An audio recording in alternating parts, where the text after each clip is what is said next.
자, 그 다음에 8번 보겠습니다. Which one is a wrong match?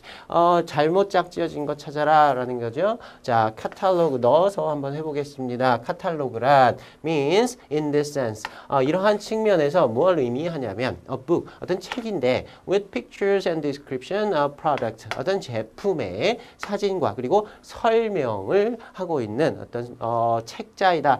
often distributed free. 무료로 배부가 된다. 보통 무료로 배부가 되고 to potential customers, 잠재 고객에게 as a means of promotional advertising, 홍보하는 어떤 광고의 수단으로서 가망 고객에게 무료로 배포하는 것, 카탈로그 괜찮습니다. 자, 2번 보시면요. overseas market research, 해외 시장 조사라는 뜻이죠. 자, 해외 시장 조사란 is series of procedure, 어떤 절차들, 일련의 절차들이다. to investigate, 어떤 조사를 위한 절차인데 overall environment and situation, 전체적인 어떤 포괄적인 환경과 상황들을 조사하는 어떤 절차이다.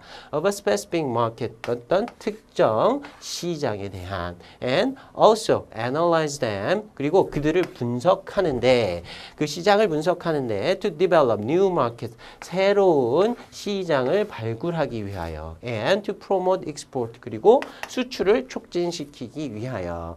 전체적으로 해외 시장 조사 괜찮은 의미로 연결이 될 것 같고요. 자, 3번 보시면 credit inquiry, 신용조회죠. 신용조회는 is to assess the 여기까지 일단 끊을게요. assess라고 하는 건 평가하다라는 뜻입니다. 지금 이것의 가치라든가 위험도라든가 이런 것들을 평가하는 것. The future payment capacity of a business counterparty, 그 영업의 카운터파티, 상대방의 payment capacity, 결제 능력, 장래 결제 능력 같은 걸 평가하는 거다. 장래 이 사람이 과연 물품 대금을 줄 수 있는지 여부. By investigating its creditworthiness. creditworthiness 하면 신용도 정도로 해석하시면 되고요. 신용도를 조사함으로써 and by analyzing its financial standing. 그 재정 상태를 분석함으로써. 괜찮습니다. 자, 네 번째 보면요. A counteroffer, 반대 청약이죠. 원래 청약을 받고 내가 청약을 승낙하겠다라는 뜻을 담고 있다 하더라도 원래 청약의 조건을 일부 변경했다고 하면 그것은 새로운 청약이고 원 청약에 대한 거절로 간주한다라고 했습니다. 자, counteroffer에 대한 설명이고요. Will not terminate the offer. 자, 청약을 terminate, 종료시키지 않는다. 청약을 무효로 만들지 않는다. 자, A라는 사람이 B에게 청약을 했다 칩시다. 근데 이 청약의 조건을 일부 바꿔가지고 카운터 오퍼를 했다면 원 청약은 원칙적으로 효력이 없어지는 거죠. 그래서 will not이 아니라 will terminate the offer 이렇게 바꿔줘야 됩니다. 원칙적으로 그렇습니다. 자, when it is consistent with, 어떻게 consistent with 하면 일치한다라는 뜻이죠. 일치하는데 the idea is that 어떤 아이디어냐면 offeree, 청약을 받는 피청약자가 is still keeping the original under consideration. 그래서 오리지널은 오리지널 offer를 의미하는 것 같아요. 원 청약을 under consideration, 지금 고려 중에 있다. 일부만 바꿨고 원래 청약의 청약 내용의 일부를 아직도 내가 유효한 것으로 생각하고 있는 경우에 라고 돼 있는데 앞에다가 이렇게 넣으면 의미가 괜찮을 것 같아요. 그렇다 하더라도 원청약의 내용 일부를 그 바꿀 의사가 없다 하더라도 그렇지만 조금이라도 바꿨다라고 하면 원청약의 효력을 무효로 만드는 이런 행위가 카운터 오퍼 반대 청약이 되겠죠. 그래서 네 번째 답 찾아주시면 되겠습니다. 자, 9번 문제 넘어갈게요. What kind of contract is the below? 아래가 가리키는 계약의 종류 물어보는 겁니다. 자, bailment라고 나오는데요. bailment라는 단어 좀 기억을 해두시면 좋겠어요. 임시로 맡겨둠 또는 위탁, 수탁 이걸 bailment라고 합니다. 창고 같은 데다가 bailment 한다 이렇게 얘기해요. 창고에다 맡겨두고 자 창고 안에 물품이 있어요. 창고 주인은 그 물품이 자기 게 아니죠. 누구한테 맡아주는 거고 보관 기간이 끝나면 다시 돌려달라고 하면 돌려줘야 됩니다. 운송인도 마찬가지로 송화인과 운송인 사이에도 이러한 임치계약, 위수탁 계약이 이루어지는 거예요. 물품 맡겨놓고 운송이 끝나면 다시 되돌려달라. 그래서 운송인은 자기 물품이 아니라 다른 사람의 물품을 맡아두는 거. 그래서 임치나 뭐 맡아둠 뭐 이 정도로 해석을 하면 될 것 같아요. bailment contract 하면 임치 계약 뭐 이 정도로 보시면 되고요. 위탁 수탁 계약이라고 생각하시면 되겠습니다. 자, bailment of goods 물품의 임치인데 to another bailey. 자, 이렇게 물품을 맡아두는 사람, 베일을 받아두는 사람을 bailey라고 하고요. 이렇게 물품을 위탁 맡기는 사람을 bailor라고 합니다. for sale under agreement. 어떤 약정한 계약에 대해서 bailey will pay bailor. bailey가 bailor에게 대금을 지급한다. for any sold goods. 판매된 물품에 대해서. and will return any unsold goods. 그리고 판매되지 않은 재고가 남으면 이 bailor한테 물품을 돌려주겠다. 우리 위수탁 판매 계약의 형태가 이런 형태죠. 매도인, 매수인이라고 표현하는 것보다는 위탁자, 수탁자라고 표현하는 편이 좋은데 위탁자가 외국의 수탁자에게 물품을 맡겨놓고 근데 이때는 일반적인 물품 매매 거래가 아니라 물품을 그냥 맡겨놓은 거죠. 이때 베일리는 수탁자는 원래 물품을 송부한 위탁자의 물품을 맡아두었다가 최종 소비자한테 판매를 하고 그 판매 대금에서 자신의 수수료를 제외하고 대금을 보내주는 이런 거래죠. 그래서 베일리 입장에서는 내가 물품을 사서 대금 지급하고 되팔아야 하는 것보다는 위험도가 훨씬 낮죠. 그 대신 수수료밖에 얻을 수가 없으니까 큰 부자가 되긴 조금 어려울 겁니다. 근데 위험도는 많이 낮아지는 거고요. 그 중에 하나가 안 팔린 물품, 재고가 남으면 그 재고는 내게 아니니까 베일러한테 그냥 돌려주면 되는 겁니다. 그래서 결국에는 그 베일먼트 중에서 위수탁 판매 계약에 대한 설명을 하고 있는 거죠. 위수탁 판매 계약을 consignment trade, consignment contract 이렇게 얘기합니다. 이 단어 알아두셔야죠. consign 하면은 지정하다, 지명하다라는 뜻도 있지만 여기에서 얘기하는 위수탁 맡겨두는 이런 계약도 역시 의미하니까 단어의 뜻 알고 계셔야 될 것 같습니다. 자, 다음에 10번 볼게요. Which is related to offer subject to prior sale. 이 이전의 판매에 적용을 받는 offer, 조건부 청약 중에서 선착순 판매 조건, 선착순 오퍼를 얘기하는 거죠. 자, 청약을 피청약자가 무한정 만들 수 있는 물품이 아니라 재고가 정해진 물품이에요. 100개 정도 내가 물품이 딱 있는데 요거 팔아버리고 끝내겠다라고 할 때 여러 명의 피청약자한테 매수인한테 청약을 하지요. 그 대신 지금 내가 갖고 있는 재고가 100개밖에 없으니까 뭐 3명한테 보냈는데 3명이 다 사겠다라고 해도 이걸 다 팔 수는 없는 거예요. 그래서 이런 조건을 붙이는 거죠. 이전에 판매에 달려있다. 선착순이다. 그 중에 누가 먼저 승낙하는 사람이 있다면 팔겠다. 만약에 승낙을 한다 하더라도 재고가 없으면 판매할 수 없다라는 조건을 붙인 청약이 됩니다. 자, 1번에 We are pleased to offer from. 우리가 확정 청약을 하게 되어서 기쁩니다. 자, subject to 조건이 달려있는데요. Receiving your reply by September 30, 2016. 날짜가 돼 있네요. 이 날짜까지 당신의 회신을 받는 것을 조건으로. 그래서 이거는 승낙 기간을 정해놓은 청약이 되고요. 이때 승낙 기간을 조건으로 붙였을 때 우리가 조건부 청약으로 보지 않습니다. 승낙 기간을 이렇게 기재하게 되면 우리가 이걸 확정 청약으로 보게 되죠. 자, 앞에도 we offer you from, we are pleased to offer from 이렇게 되어 있습니다. 그래서 확정 청약이라는 게 드러나고요. 자, 참고로 이 선착순 매매 청약은 조건부 청약이면서 확정 청약이 아니고 자유 청약, 불확정 청약의 일종으로 간주를 합니다. 자, 아무튼 이거하고 관련이 없고요. 자, 두 번째, we are pleased to offer you. 청약하게 되어서 기쁜데, the following items. 다음의 물품들을 subject to our final confirmation. subject to our final confirmation. 줄여가지고 subcon offer라고 얘기하기도 하죠. 최종 승인 조건부. 요거는 청약의 유인에 해당하게 되는 청약의 형태였습니다. 자, 청약자가 피청약자에게 청약을 한 후에 승낙을 하더라도 계약이 체결되는 것이 아니라 our final confirmation. 여기서 our는 최초의 청약자를 얘기하는 거예요. 원 청약자가 다시 한번 확인을 해줘야. 그래서 최초의 청약은 청약이 아닌 것이고요. 피청약자가 승낙하겠다 의사표시를 했지만 그건 승낙이 아닌 것이고 그것이 청약이 되고 최종적인 원래 청약자의 이 서브컨 오퍼를 했던 최초의 청약자가 확인을 하는 게 결국에 승낙으로 인정이 되고 이때 계약이 체결되는 거죠. 그래서 최초의 청약은 청약 자체가 아닌 청약의 유인으로 우리가 인식을 합니다. 자, 2번도 역시 선착순 매매와 관련 없는 얘기고요.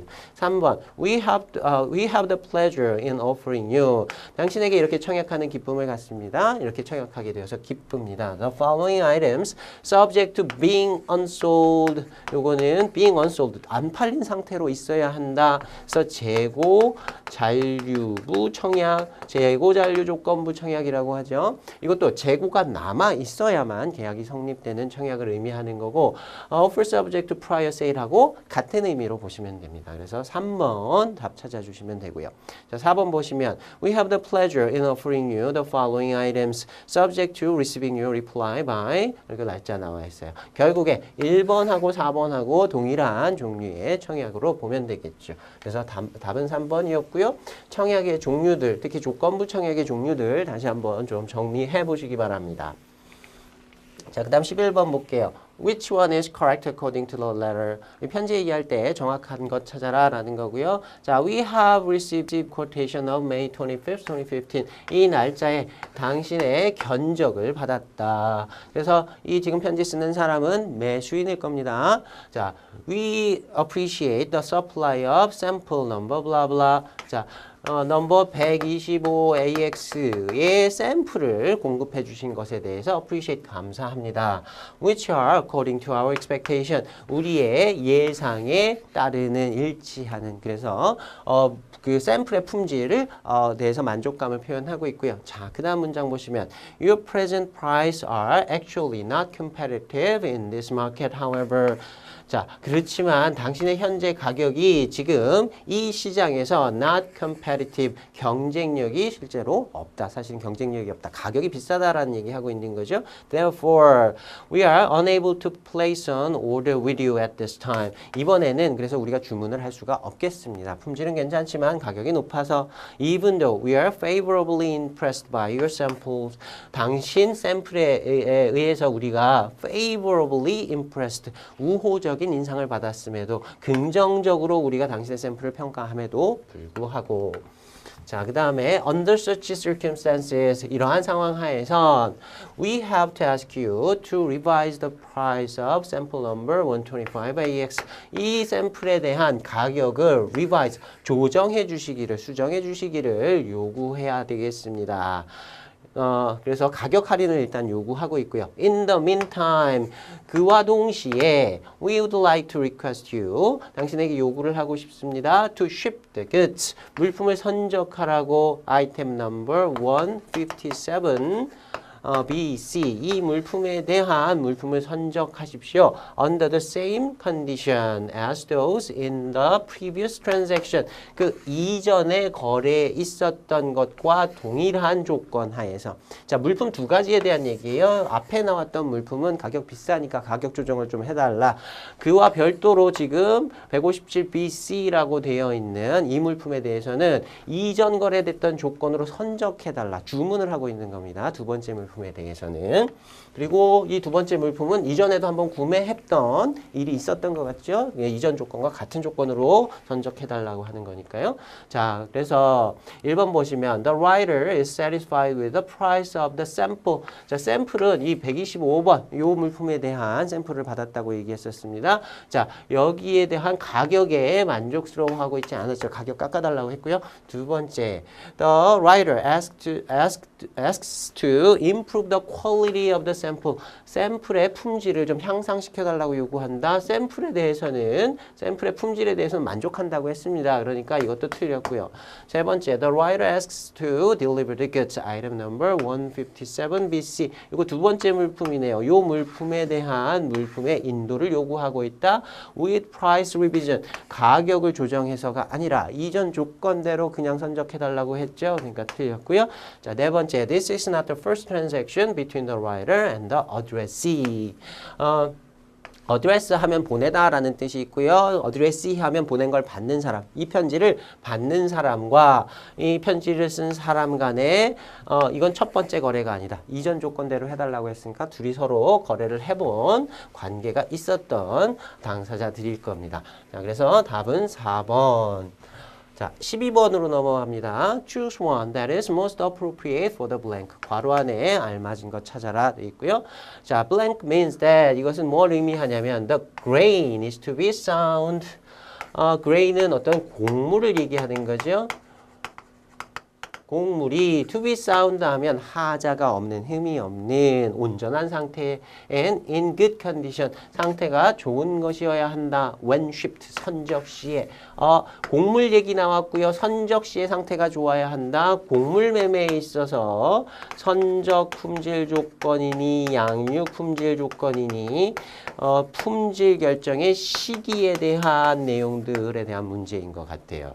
자, 아무튼 이건 선적 품질 조건입니다. 지금 얘기하고 있는 건.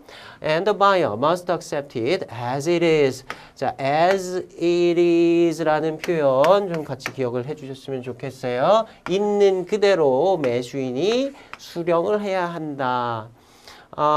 For condition when delivered. 인도시에. 그 인도는 선적시를 얘기하는 거고요. 선적시의 그 상태대로 물품이 운송 중에 뭔가 좀 잘못이 있었다 하더라도 손상됐다 하더라도 그대로 수령해야 된다. 품질 결정 시기는 선적시다.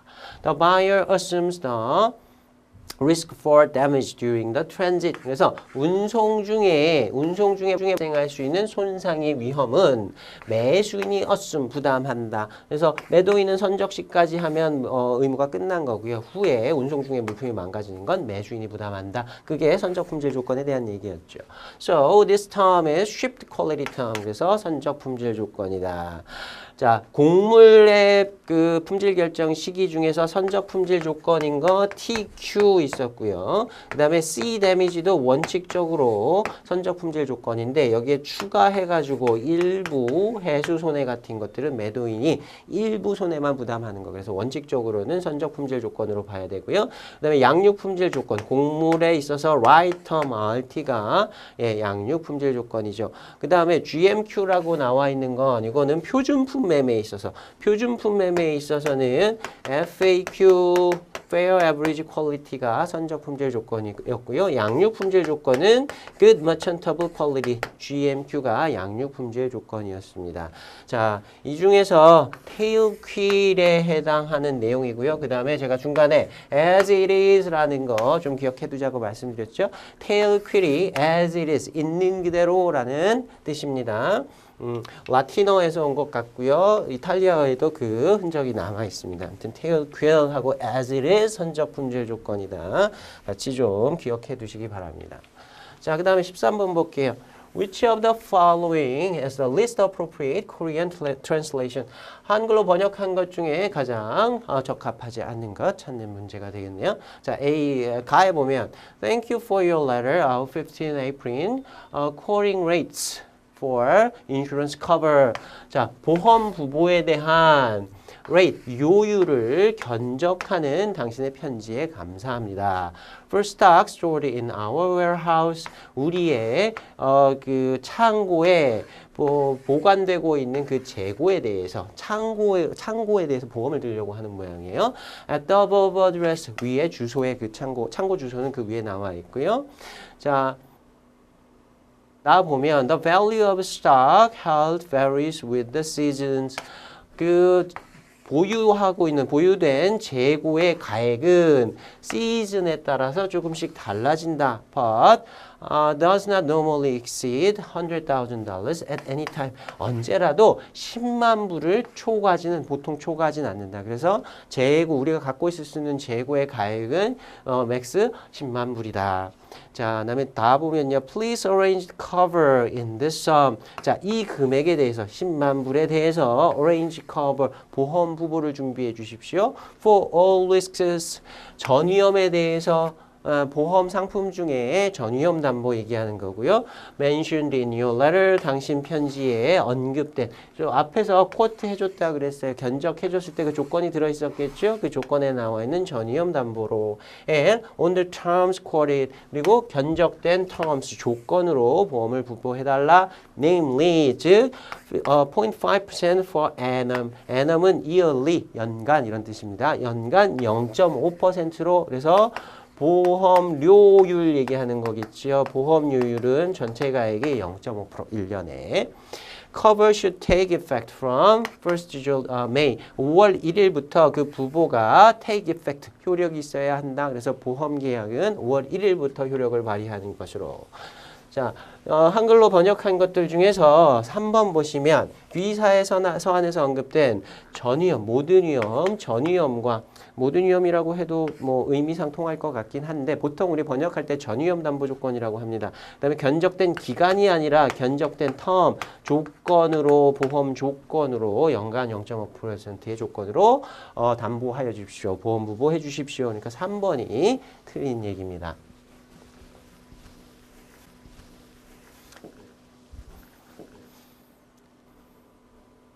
네, 다음 14번 보겠습니다. 같은 유형의 문제입니다. 자, 가보시면 We would like to register a complaint. 우리가 complaint을 register 하고 싶다. register 하면 등록하다 이런 뜻도 있고요. 표시하다 이런 뜻도 있습니다. 우리가 complaint을 좀 하고 싶다라는 뜻입니다. About the monitors we just received. 우리가 방금 수령한 이 모니터에 대해서 컴플레인을 하고 싶다. The resolution and the monitors. 그 모니터의 resolution, 뭐 해상도라는 말 많이 쓰죠. 모니터에. Does not at all. 전혀 어떻지 않다. Match the guaranteed by your sales representative. 당신의 판매 사원에 의해서 보증된 그 보증과 전혀 매치되지 않는다. 맞지 않는다. 전에 보증 내용하고 다르다. We made a sizable order based on what we were told. What we were told. 우리가 들은 내용을 기초로 해서 우리가 sizable order, 상당한 양의 주문을 주문을 했다. Please address this issue immediately. address 하면은 또 어떤 사안을 처리하다, 대처하다 이런 뜻도 있습니다. 즉시 이 이슈에 대해서 처리를 좀 부탁합니다. 이렇게 해석을 하면 되겠네요. 자, 이 중에서 답은 2번인데요. 이 모니터에 대해서 우리가 결정한 것은이 아니라 resolution, 해상도였죠. 이 모니터의 해상도가 B사의 판매 직원의 보장과 전혀 맞지 않습니다. resolution 하면은 뭐 결정하다, 해결하다 이런 뜻도 있는데 여기서는 전혀 다른 뜻이 되니까요. 자, 그 다음에 15번 보면요. Please put the following sentences in order 되어 있습니다. 자, 이 순서 찾기 문제인데요. 사실 이 문제는 굉장히 짧은 내용들을 여러 개 쪼개놨기 때문에 순서를 찾아라라고 하면 여러 가지 조합이 나올 수 있을 것 같아요. 그래서 일단 첫 문장과 마지막 문장을 찾아보는 거 기준을 한번 잡아보겠습니다. 이 중에서 첫 문장에 대해서 뭘로 이 편지를 시작할까 찾는 거는 지금 일견 딱 바로 나오진 않는데 마지막 문장을 한번 보면요. 뒤에 뭐 숫자 이렇게 전화번호 나오고요. Please contact us. 우리한테 연락해달라. 그리고 마지막에 보통 편지 쓸 때 뭔가 문제 있으면 우리한테 연락하라고 연락처 주는 거. 요게 마지막 문장일 가능성이 많겠네요. 자, 한번 읽어볼게요. If you wish to discuss special arrangement for payment. 만약에 결제에 대해서 특별한 약정을 우리하고 논의를 하고 싶다면 Please contact us at blah blah. 이렇게 전화번호 나와 있습니다. 자, 요걸 마지막 문장이라고 봤을 때 조합상 2로 끝나는 게 선택지 중에서 2번하고 그다음에 3번 있네요. 자, C하고 F 한번 읽어볼게요. C일지 F일지. Failure to respond. 회신을 하지 않는 것이 could result 어떤 결과를 낳을 수 있다. And damage your credit rating 당신의 신용 평가에 손상을 줄 수 있고 당신의 신용도를 깎아내릴 수 있고 and additional legal action 추가적인 법적 조치 소송 같은 법적 조치를 낳을 수 있다. 이거 첫 문장은 아닐 것 같습니다. 자, F 보면 we still haven't heard from you. 우리가 아직도 당신에게 대답을 듣고 있지 못한다. regarding the outstanding balance. outstanding balance니까 미지급 잔액 되겠죠. 미지급 잔액과 관련하여 owed on your account. 당신 계정에 지금 빚져 있는 당신이 지금 대금 지급하고 있지 않은 상황에 대한 내용들이니까 이게 아마 첫 번째 문장이 될 겁니다. 그래서 답은 이렇게 골라내고요. 그 정해진 조합대로 한번 읽어보겠습니다. 자, 그 다음에 D로 가면 A statement is enclosed. 명세서가 동봉되었습니다. 명세서를 동봉합니다. 그 다음에 A로 넘어가면 To avoid having your account closed. 당신의 계정이 폐쇄되는 걸 피하기 위해서 우리 거래가 이제 거래 관계를 완전히 끝내는 걸 피하기 위해서 Please remit payment immediately. 즉시 그 대금을 송금하여 주십시오. 자, 그 다음에 C 아까 읽어봤죠? 그 다음에 C로 넘어가서 그 다음에 B로 가시면 We urge you to send us a check before March 15. 3월 15일 이전까지 우리에게 수표를 보내주시기를 urge you 강력하게 촉구하다 이런 정도로 보면 되겠네요. 수표 보내주십시오. 그 다음에 마지막 문장 아까 봤던 이렇게 연결하면 되겠습니다. 그러니까 이렇게 복잡하게 좀 나와 있는 것들은 첫 문장 마지막 문장이라든가 이런 것들 조합이라든가 이런 것들 가지고 좀 답을 접근하는 게 시간을 좀 줄일 수 있는 방법의 하나가 아닐까 생각합니다. 자, 첫 번째 시간 여기까지 마치고요. 두 번째 시간에 16번 문제부터 계속해서 진행하도록 하겠습니다.